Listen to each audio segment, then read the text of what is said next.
Temporada do Atlético, o que deu errado? Nesse vídeo eu quero citar alguns pontos aí que deram errado nesse planejamento, nessa temporada do Atlético, nesse ano 2023. Poderia ficar aqui 1, 2, 3 horas falando de todos os pontos que deram errado, mas quero focar em alguns quesitos aí, trazer para vocês o que o Atlético errou, o que a diretoria errou. Então, se quer saber o que é, fica comigo até o final do vídeo e já se inscreve no canal, deixa seu like. Mas se inscreve agora, não deixe para o final, porque o vídeo vai acabar, você vai sair do vídeo e não vai se inscrever. O canal é voltado só para o Clube Atlético Paranaense, trazer sempre notícias sobre escalação, jogador que está saindo, que está chegando. Então, o seu like e a sua inscrição vai nos dar força aí para estar sempre trazendo notícias novas para você. Valeu? Bora pro vídeo então. O primeiro ponto que eu quero citar aqui foi contratação. Todo torcedor sabe, e isso é fato para todos nós, que após a lesão do Vitor Roque, o Atlético caiu muito de rendimento no campeonato. E o que é isso? É um time que depende de um jogador. O Atlético dependia muito do Vitor Roque, entendeu? E isso foi um erro grande nessa temporada. Precisava ter trazido, contratado um centroavante à altura do Vitor Roque para jogar ao lado do Vitor Roque, porque quando o Vitor Roque se lesionou, o cara poderia estar ali, entendeu? Para suprir essa necessidade. Hoje o Atlético não tem um cara referência lá na frente, um cara que faz gol. O primeiro ponto foi esse, entendeu? Hoje o Atlético não tem no banco de reserva um substituto direto à altura do Vitor Roque. Segundo ponto, meio de campo.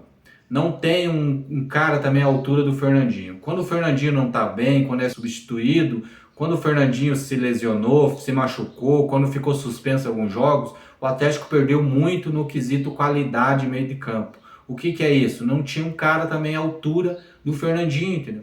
Por mais que o Fernandinho caiu muito de produção, de rendimento nesses últimos jogos, mas é um cara que tem qualidade, um cara que tem um passe diferente, que tem um passe com mais qualidade. E quando o cara não tá bem, quando não tá jogando, o Atlético perdeu muito no quesito qualidade meio de campo. Precisaria ter trazido um cara também à altura, um meio de campo bom. Tem o Zapelli, tem o Eric é um jogador que joga bem, mas alguns jogos não vai bem. O Zapelli está ainda se adaptando a esse time do Atlético, então precisaria desde o início da temporada ter trazido um cara meio de campo aí para jogar ao lado do Fernandinho. Outro ponto, lateral, direito e esquerdo. Foi uma das posições que o Atlético precisou muito e sofreu muito nessa temporada.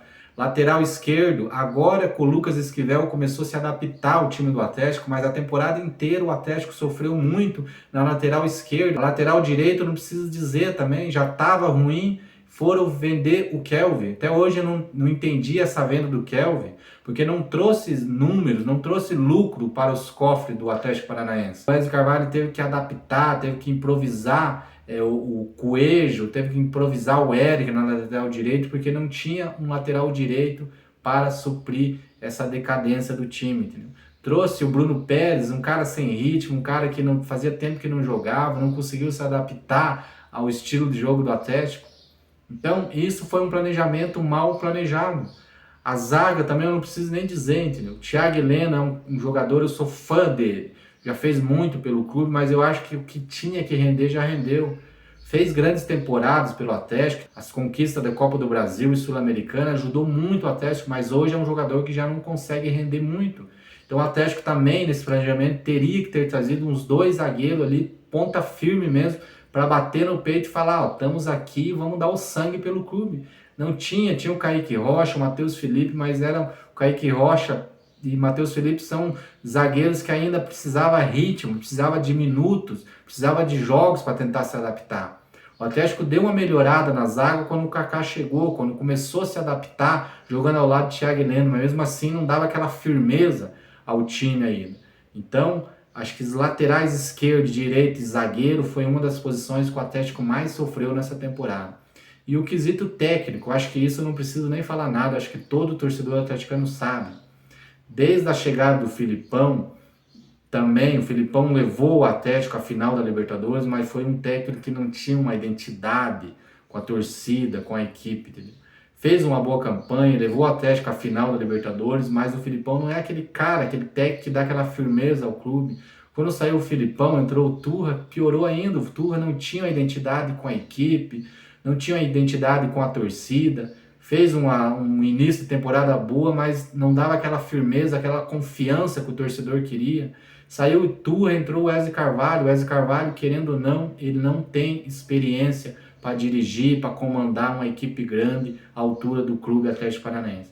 Ele pode talvez se dar muito bem num time mais pequeno aí, ou pode até mesmo ser negociado com outro clube e fazer um belo trabalho, mas infelizmente no Atlético ele não tinha um patamar, não tem experiência. Ele tentou fazer uma formação tática diferente, mudou posições, mudou na escalação, mas nunca trouxe confiança para esse clube Atlético Paranaense. Hoje o Atlético briga somente por uma possível vaga na Libertadores da América para o ano que vem, que é o ano centenário do clube, e há um risco ainda de ficar fora. Por quê? Porque está numa decadência muito grande nesse final de temporada. Restam 5 rodadas para encerrar o Campeonato Brasileiro e o time ainda está brigando muito, precisa jogar muito para ficar entre os 4, que eu, sinceramente, sendo otimista, eu acho muito difícil o Atlético hoje ficar entre os 4 primeiros, que leva a classificação direta para a fase de grupo da Copa Libertadores do ano que vem. Eu acho que ele consegue ficar talvez em quinta e sexta aí, conquistar uma pré-Libertadores, que eu acho que está de bom tamanho pelo que a equipe vem rendendo nesse final de temporada. Então, infelizmente, para nós torcedores, nós queríamos estar hoje fazendo um vídeo aí falando bem, falando que o time já está garantido na Libertadores ano que vem, mas infelizmente não é isso.